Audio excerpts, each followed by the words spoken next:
Je vais vous raconter quelque chose qui arriva à un arbre de Noël, il y a bien longtemps.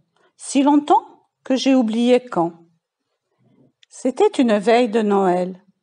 L'arbre était déjà tout garni, avec des bougies, des oranges jaunes et des pommes rouges, des noix dorées et des jouets. C'était vraiment un très bel arbre.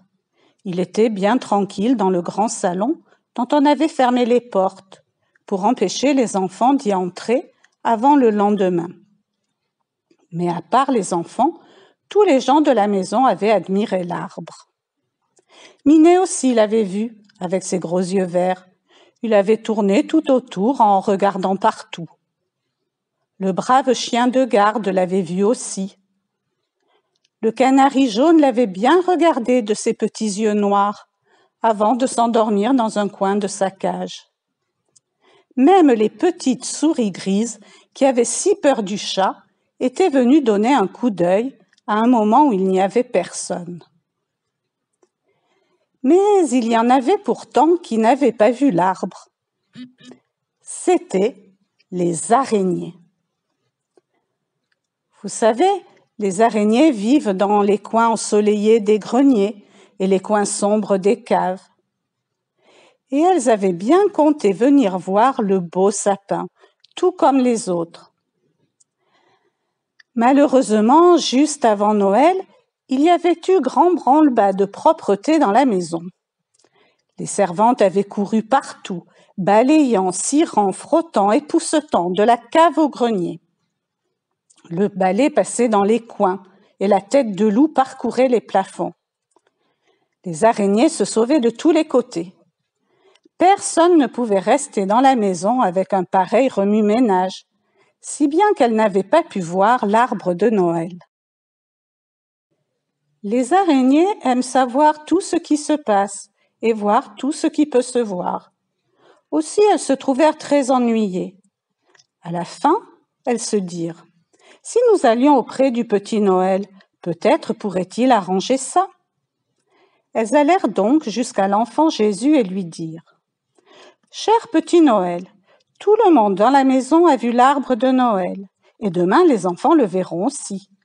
Mais nous, on ne nous laissera pas entrer, et nous ne l'aurons pas vu du tout. Tu sais bien que nous ne quittons pas la maison et que nous aimons beaucoup les jolies choses.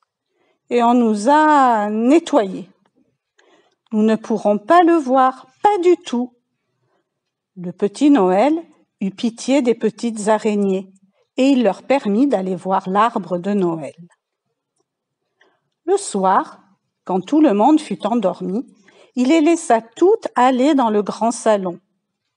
Les araignées descendirent des greniers, tout doux, tout doux. Elles montèrent de la cave, tout doux, tout doux. Elles se glissèrent sous la porte et entrèrent dans le grand salon. Les grosses mères araignées et les papas araignées, les grands-pères et les grands-mères, jusqu'aux toutes petites, jusqu'aux bébés araignées. Elles coururent sur le plancher jusqu'au pied de l'arbre. Et alors, elles grimpèrent, tout doux, le long des branches, jusqu'en haut. Elles grimpaient et elles regardaient. Elles étaient si contentes et trouvaient l'arbre si joli.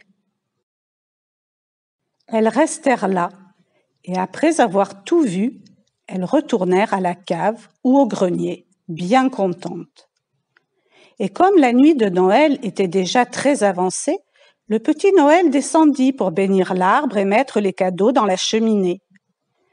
Mais quand il arriva devant le sapin, qu'est-ce que vous pensez qu'il vit sur l'arbre ? Des toiles d'araignées.